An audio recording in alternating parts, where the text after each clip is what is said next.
हाँ, exercise 1.4 question number 1 using rules of negation write the negations of the following with justification. Justification यानी ये लिखना जरूरी है, ये नहीं लिखा तो आधे मार्क काट डालेंगे आपके। पहला simple problem, not q implies P. इसका क्या चाहिए आपको? निगेशन। तो यहाँ लिखेंगे not in bracket not q implies P. इसका निगेशन चाहिए तो सिर्फ बाहर में नॉट लगा और बाकी स्टेटमेंट वैसे के वैसे ही लिख दो। तो not in bracket not q implies p. Now we are suppose to know what is negation of p implies q. Negation of p implies q is P and not Q. तो इसमें actually P कौन है? Not Q है, और Q कौन है? P है। तो बड़ा डेंजरस होता है, याद रखना है इसे। तो it is P and not Q, यानी not Q and not P.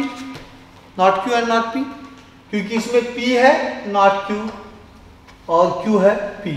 और negation of P implies Q is P वैसे का वैसे ही एंड इंप्लीकेशन का एंड करना और यहाँ नॉट क्यू लगाना, पी एंड नॉट क्यू। तो ये आएगा जैसे का वैसे यानी नॉट क्यू, इसका होगा एंड और ये नॉट इसको लगेगा not Q and not Q using this justification. Further we can solve taking out minus sign common and negation common. It can be not in bracket q or p, but this answer is sufficient. Next example, negation of p or not q. Negation of p or not q is equal to, एक not जाएगा p को तो ये होगा not p, इसका होगा and, और एक नॉट जाएगा not q को तो it is not p and not in bracket not q by De Morgan's law. उसके बाद ये negation of negation is Q, तो ये होगा not P and Q. This is the answer. Third one very dangerous, इसमें पांचवा problem, पहला दूसरा and fifth example. P implies P और नॉट क्यू का निगेशन। तो negation of P implies P और not Q is logical equivalent. अब देखो negation of P implies Q क्या है? P and not Q. तो इसमें पी कौन है? पी।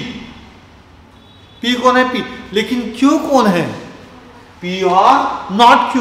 तो ये आएगा P एंड, और Q को अपन नॉट लगाएंगे, इसको नॉट लगाएंगे, तो ये होगा नॉट इन ब्रैकेट P और not Q। This is very important step. Reason देंगे, since negation of P implies Q is equal to P and not Q। Negation of P implies Q, P and not Q।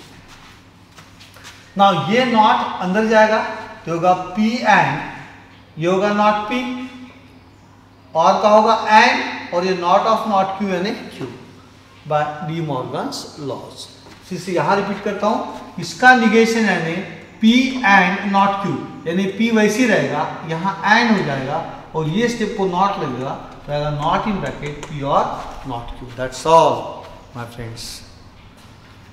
Example, rewrite the following statements without using if dash dash dash then dash dash dash. Example 1, if price increase then the wages rise. If price increase then the wages rise. इसको अगर ध्यान से देखेंगे तो ये कौन है? ये implication। ये कौन है? implication। if dash dash dash then dash dash dash। तो पहले लिखेंगे let p colon price increase, q colon the wages rise। Therefore the given statement is p implies q, correct है? if price increase then wages rise, p implies q।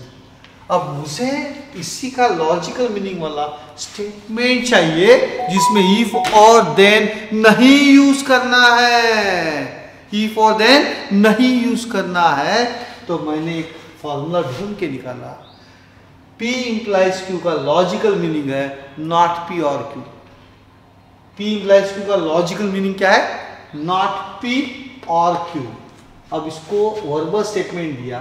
The given statement can be written as prices do not increase, not P, prices do not increase और with the wages rise, और the wages rise. One example clear. Second, If it is cold, then we wear woolen clothes। अब woollen के बारे में printing mistake रहेगी ऐसा लगेगा आपको, लेकिन in British system that we normally adopt, Oxford dictionary अपन यूज करते हैं, तो उसमें WOOLLEN उलन का स्पेलिंग है, 2 बार O 2 bar L, WOOLLEN woollen cloth, but in American system it is woollen, WOOLEN। तो आप ऐसा लिखोगे तो कंप्यूटर चेंज करके ये करेगा, that doesn't mean we are wrong, this is correct system. अपन ब्रिटिश सिस्टम फॉलो करते हैं Indian people. So if it is cold then we wear WOOLLEN woolen clothes. Let P colon it is cold, Q colon we wear woolen clothes, P और Q हो गया। The given statement is P implies Q, the given statement is P implies Q. Now what is the logical meaning of P implies Q? Not P or Q, not P or Q. P implies Q is logical equivalent to not P or Q. अब इसको verbal statement देंगे। The given statement can be written as it is not cold, not P, it is not cold, or we wear woolen clothes, or we wear woolen clothes. It is not cold or we wear woolen clothes. ये same meaning है, इसका ये same meaning है, but इसमें if और then use नहीं किया, without using if and then। तो एक ही फॉर्मूला याद रखो, P implies Q का लॉजिकल मीनिंग है नॉट P और Q, और दोनों मैं लिख के रखता हूं आपको, P implies Q का लॉजिकल मीनिंग है नॉट P और Q, और इसी का निगेशन है, अब इसको निगेशन लगा तो होगा P और क्या होगा एंड नॉट। ये दोनों में कंफ्यूजन होने देने का नहीं, दोनों को अलग से पढ़ा करो।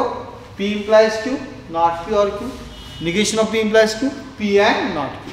मैं तो कहता हूं ये याद रखो और इसका निगेशन लेके इसका फॉर्मूला तैयार करो। ओके।